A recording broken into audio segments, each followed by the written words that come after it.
Starting lineup, uniforms, and apparel present the WOA Senior AA Men's Hockey League podcast. Hello once again, everybody. Andrew Rogers here, the host of the WOA Senior AA Men's Hockey League podcast. It's great to be with you guys once again, and thank you very much for joining me. I want to thank off the top Mitch Scott, the owner and operator of Starting Lineup, Uniform, and Apparel. He is our presented sponsor, and we're happy to have him aboard. He's doing some great things. He keeps me on the loop on all of them, and we talk all the time, and it's just great to have him along with this venture of the podcast, which is going great. The subscriber numbers continue to go up, so thank you for that. The viewership numbers are holding steady, so that's excellent as well. The feedback has been nothing but positive, so I just want to really take this opportunity to say thank you for that. I put a lot of hard work and a lot of dedication into doing this and doing this right, and making sure that it's watchable and enjoyable and everything like that. And I couldn't do it without the players and the people in this league. I couldn't do it without you guys, the viewers. So thank you really from all angles for all of it. Really, I'm eternally grateful, and it's what keeps me motivated to keep pumping these podcasts out. And I really do enjoy doing them. So thank you very much for that. We are of course up to episode number 14 now.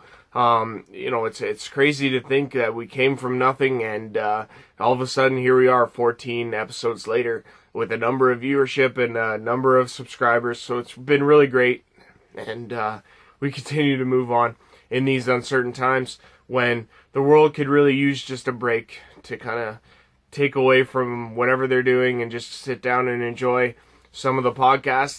The best part of it for me is hearing the players and hearing what they have to say about things. It was great having the Schwarzenegger brothers on Wednesday. That was just phenomenal. Those two are just absolutely amazing people. Reed and Chad Schwarzenegger, the brothers, that played in this. They've played, in this league for a little while. Chad obviously more than Reed, but they played with each other last year against each other for the first time. It was just really, really neat getting to speak with them and talking about all sorts of things. So it's an absolute pleasure having them on again. I hope we do again down the road. In terms of what we have upcoming, there's a lot of good things on the horizon, at least in the immediate. Our next upcoming guests that we do have confirmed are Brad Crisco from the Milverton Four-Wheel Drives. He comes up on Monday. And then a week from today, we have a very special treat for you. We're doing an angle based on some of the top-tier goalies in our league. We want to have them all on and pick their brain about the position and their season of their respective teams. But we really just want to have them all together, to bring them together, to put the spotlight on how great of a goalie they are, and really appreciate that and their abilities by having them on. So we're going to have Greg Dodds from the Clinton Radars. We're going to have Tommy Lee from the Tillsonburg Thunder. And we're going to have Jeff Flagler from the Saugus Shores Winterhawks, all on the same podcast. That comes up a week from today. So, in terms of today's episode, very exciting. We have our guest at this time that we're going to welcome in here shortly. He played for the Tillsonburg Thunder last season. He wore number 77, and his name is Scott Stafford. It's at this time that we welcome in our guest. We're very happy to bring him on here.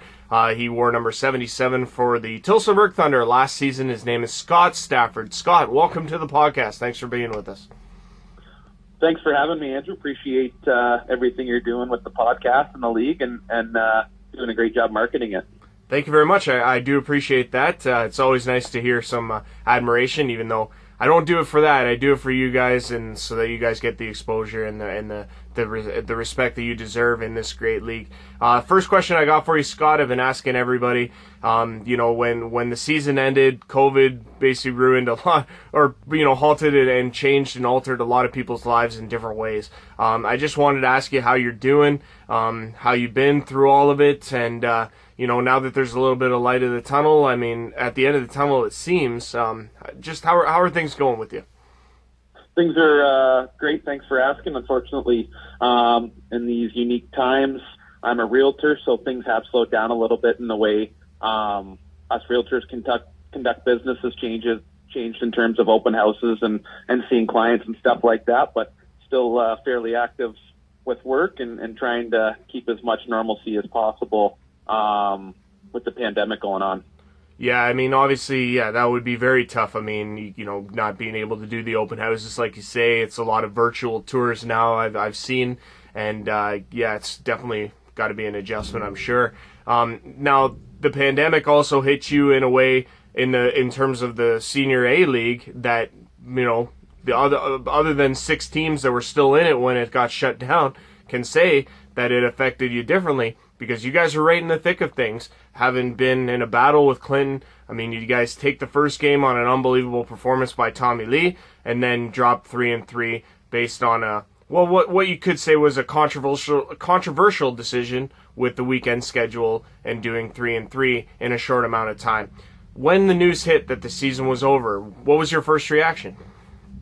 It was definitely disappointing. Like I said, Clinton's a great team. They had us in a stranglehold, but you never know what could have happened. But just disappointed to not get any closure one way or another, whether we would have moved on or whether or not Clinton would have went on to the finals and eliminated us. So from that perspective, little disappointing, just not getting closure one way or the other.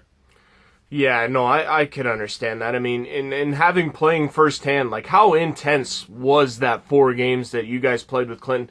And were you guys in a position where a comeback was in the making? Because most teams in your position, it'd be pretty tough to have to go up and face that mountain, especially when it came to a 4-time consecutive defending champion. Absolutely. I mean, we had a great series going into it against Saugeen and some great games against Clinton, a few tight ones, and it would have been tough, especially winning 2 out of 3 games up in Clinton. But right. You never know. That's why the games are played, and like I said, Clinton's a great team. But on the other end, I had a lot of confidence and thought we had a pretty solid roster as well. So you never know. Like I said, we were in a tough spot being down 3-1, but right. That's why you play the games. Did you find that in Tillsonburg this past season there was a numbers issue when it came to, on any given game night or even at a practice scenario? Did you find there was any difficulties with numbers? Tillsonburg was great this year in terms of the commitment. Hutchie coming in and then myself kind of helping out where I could. Our group this year I thought was fairly committed for the most part. I mean, practices, guys have work and especially that kind of stuff during the week. But compared to the previous season, the commitment and the buy-in from the players was great. So it was almost, some games was almost on the other end of the spectrum where Hutch and the staff are having to make some tough decisions on who was in the lineup and who was out, which is always a good problem to have in senior hockey. Yeah, sure. I mean, you hit it on the head there. And I think the question that I ask is how important is that to be successful in this league? Commitment and dedication. Where would you rate that? Oh, it's huge having a committed team and buy-in from the players. I watched both Schwartz's interview, and they mentioned how the top players in the league are the top players, and they're going to be in and out of games for each team. But that's why your depth is so important, to have that second, third, and your fourth lines creating depth and be able to play a full 60 minutes, because the parity in this league, especially this past year, anyone can win on any given night, and it's so important that you show up with a roster.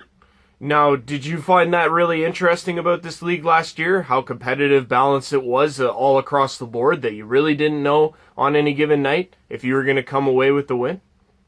Yeah, that's what made. This was kind of my 3rd year, and this year was definitely the tightest league from top to bottom, and made it a fun league to watch. I mean, checking the standings kind of every week or every other week, teams are moving up and down, especially in the middle of the pack, and again, even some of the teams that finished lower, if you took a night off or your team didn't show up, you were in tough to get 2 points. Yeah, no, I agree with you full hand on that. Now, so we had Chad on, of course, on Wednesday. Can you speak about him and how impactful he was on the Tillsonburg Thunder? You know, at least not just in the time that he's been there, but more specifically last season.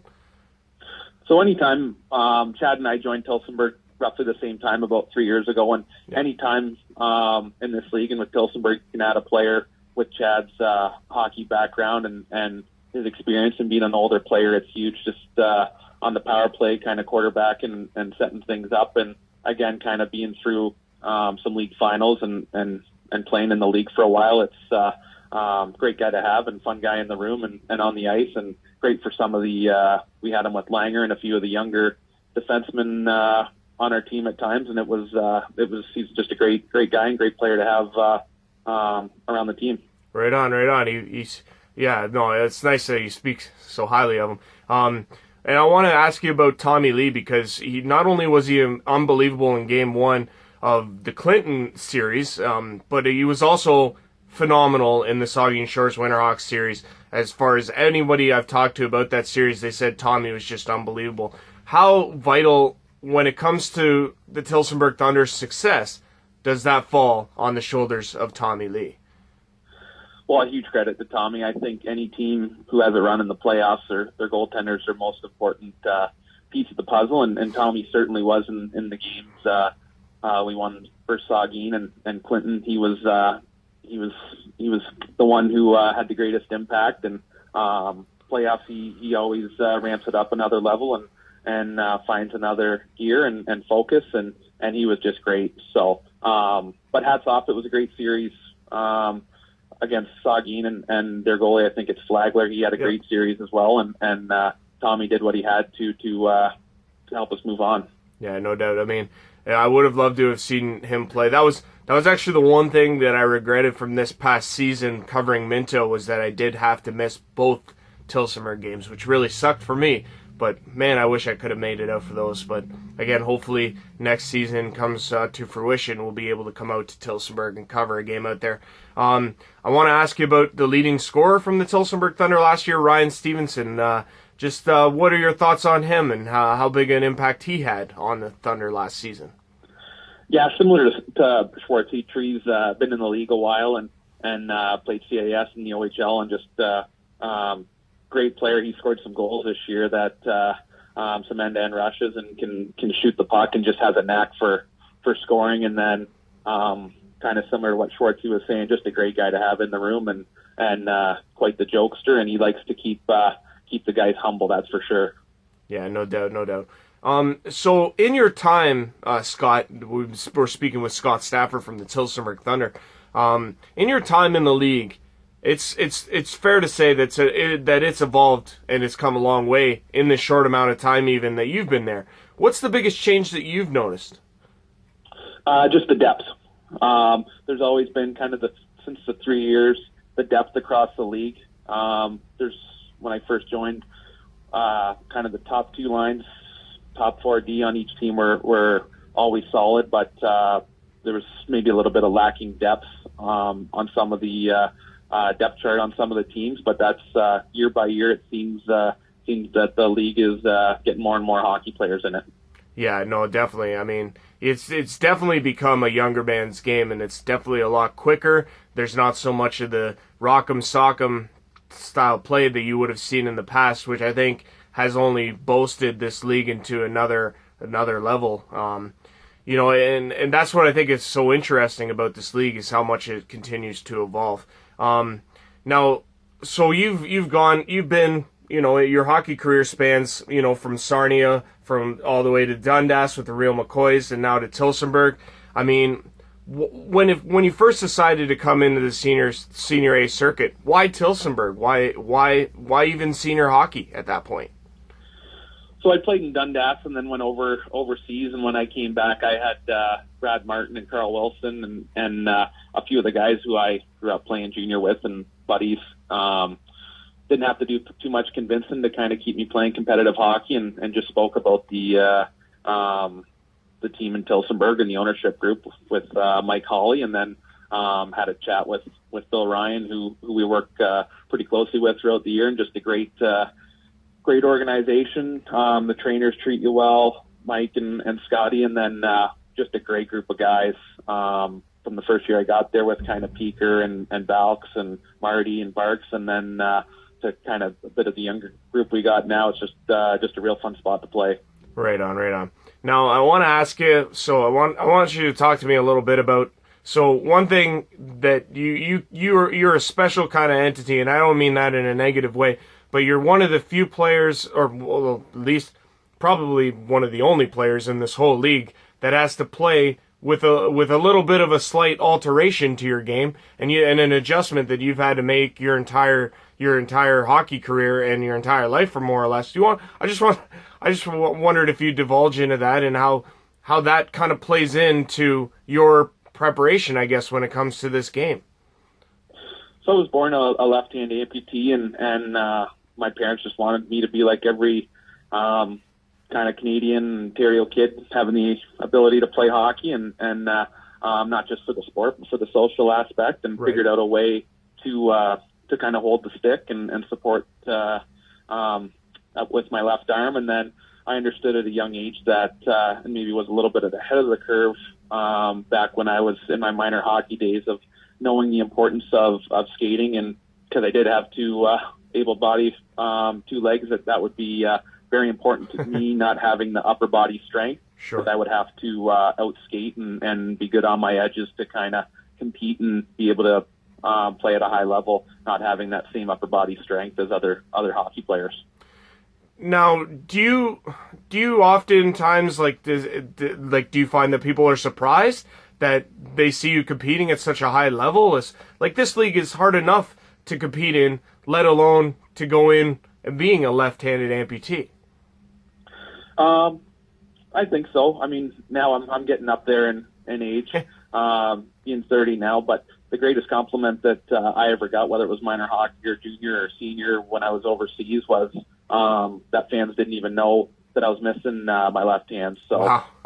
That I just blended in out there. So whenever I hear that, that's pretty much the greatest compliment that I could ever get as a player, and just never thought of that kind of starting out in the tykes and stuff like that. But the game's been really good to me, and if there's ever any young kids or anything like that, whether they're an amputee or battling different circumstances, I always try and help them out any way I can, and give them any support. That's awesome, man. Honest to God, when I first heard about your, you being left-handed amputee, I was like, holy smokes, I can't believe that. Just the fact that, you're able to compete in such a high-level league and be competitive and be productive on the same level is so impressive. Honestly, I'm very, very impressed by that. Can you pick out a particular moment this past season in Tillsonburg that you would say stood out above the rest for you? Winning that Saugeen series was great last year. Kind of a change in player personnel, losing a lot of guys who were core players with the Thunder last year was a tougher year. And then I know when Hutchie came in this previous year and working alongside him was great. That was kind of our goal, to get in the AA loop, and with such a tight league, we accomplished that goal of getting to the playoffs. And then winning a round was big, especially kind of being a sixth seed. Right. In such a tough series against the perennial favorite, considering they've been such a powerhouse in this league for a very long time. Would you say, though, that the way the season ended, with COVID hitting everybody and COVID saying, okay, we're done, we're suspending everything, there's no chance of a restart, the season ends the way it was, and there's no chance of finding out who would have won, who would have ended up being the top seed, is there a sense, though, now, moving forward, looking ahead, of a sense of unfinished business? Absolutely. I know a few guys and have kind of talked to me, maybe either last year, this previous year, and with not really getting any closure this previous playoff run, I think you'll see some guys not only on Tillsonburg, but in the league who maybe stay and want to finish out their playing career. So I think you'll continue to see this league grow, because not only will players stay in to maybe finish off that last year, but the continuance of some great young players coming into the league. So now, you were speaking to me a bit before we came on here about, talking to different people. Like, what do you think is the general feel on hockey in the future? What is your thought process? At least not just the senior circuit, but hockey in general. Like, what is your opinion on how things are going to look? Come September, October. Well, unfortunately for hockey,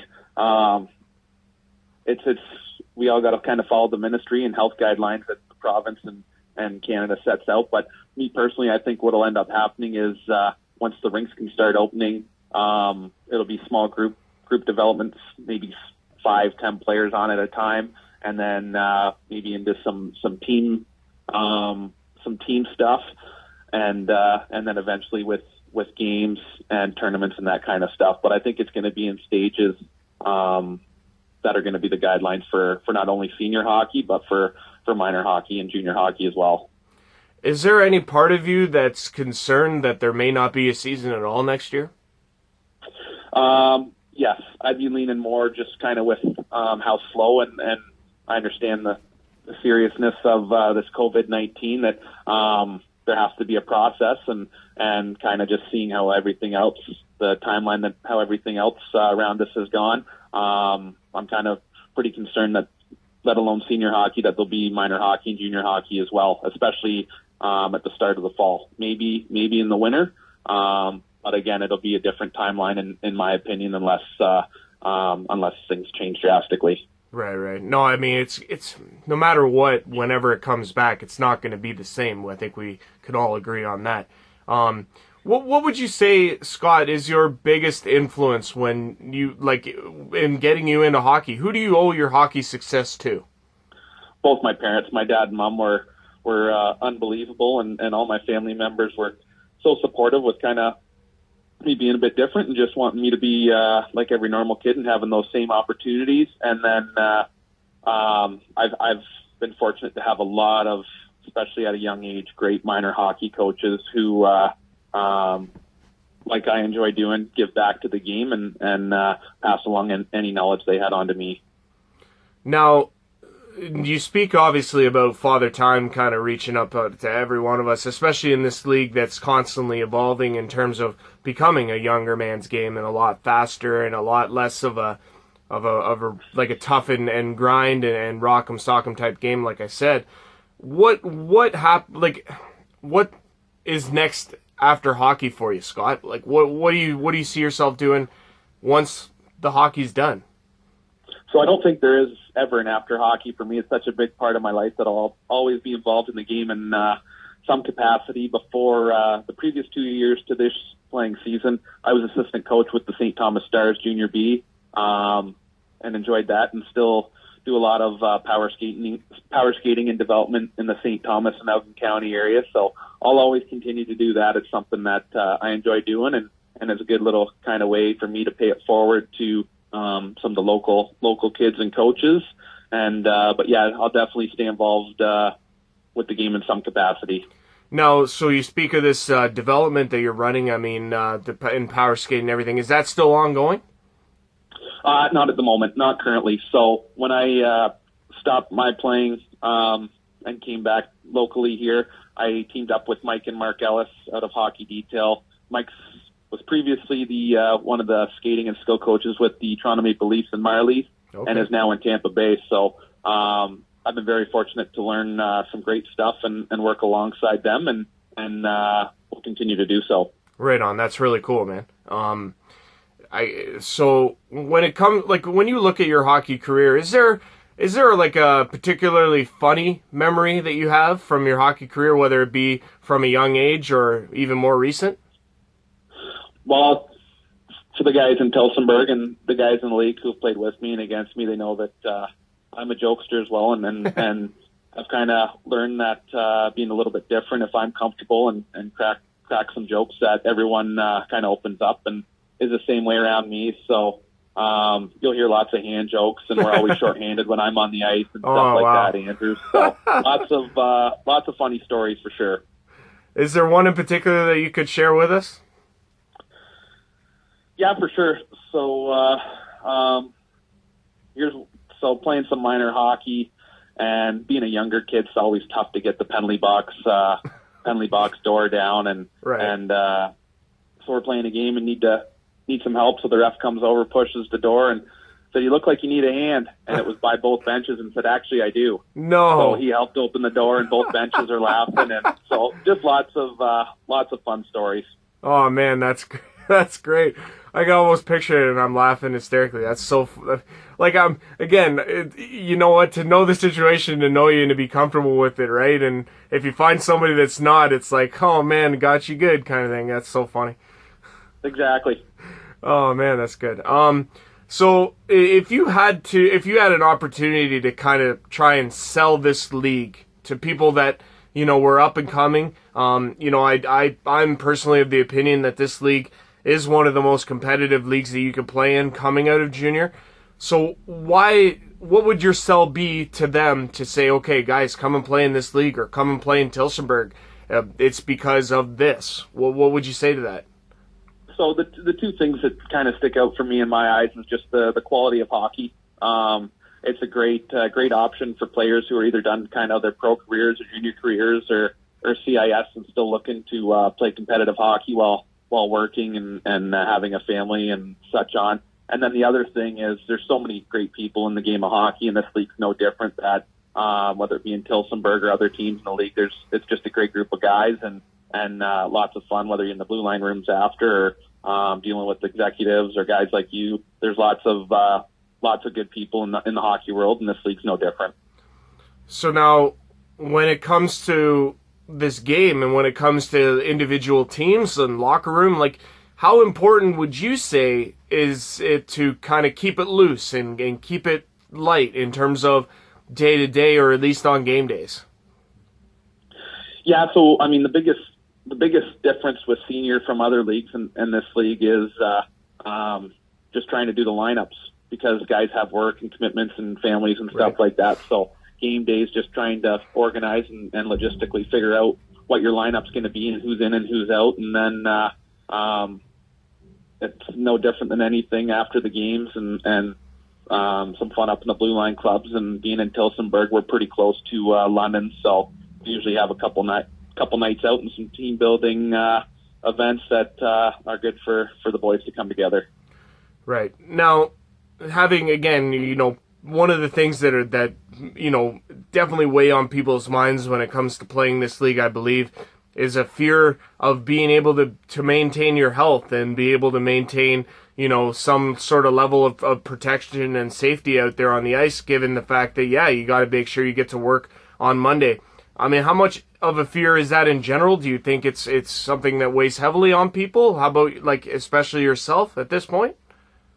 I don't think it should at all. I mean, the one thing with this league and the other senior league is you know what to expect. It's a contact league. If you make a play, you're going to probably take some contact. It's, in my opinion, it's safer than rec leagues and NBC leagues because you get everyone's out there to compete and at a high level and try to work as hard as they can for their team. And some of the other rec leagues, you get guys going 110. You get guys just out there for a Sunday skate and again, everyone for the most part, this is a great league, and guys have all played at high levels and have a high IQ and hockey awareness when they're out there. So I don't think anyone's out there to run or hurt anybody. They're just playing the game they know how to. I understand that fully.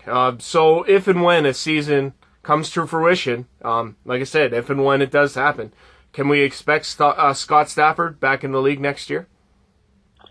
I think so. I mean, I was talking to Schwartzy and Guff and a few of the boys on Tillsonburg and was humming and hawing at the end of last year. But I think so. But again, with everything going on, it's kind of the situation we're in. It's day by day. So that's kind of with work and life and hockey is no different. Just kind of taking things day by day. And I will say that Tillsonburg's been a great spot to play, and the group of guys is awesome. So when the ice pads get back in, I'm sure the itch will come back for sure. No doubt. Well, we hope to see you back again, Scott. You're a true inspiration of the game, and you're a great role model for this league, and we really appreciate having you on for this episode of the podcast. So thanks a lot for coming on. It's been a pleasure speaking with you.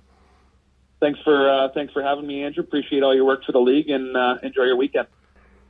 Once again, I want to thank Scott for coming on and talking with us on this episode of the podcast number 14.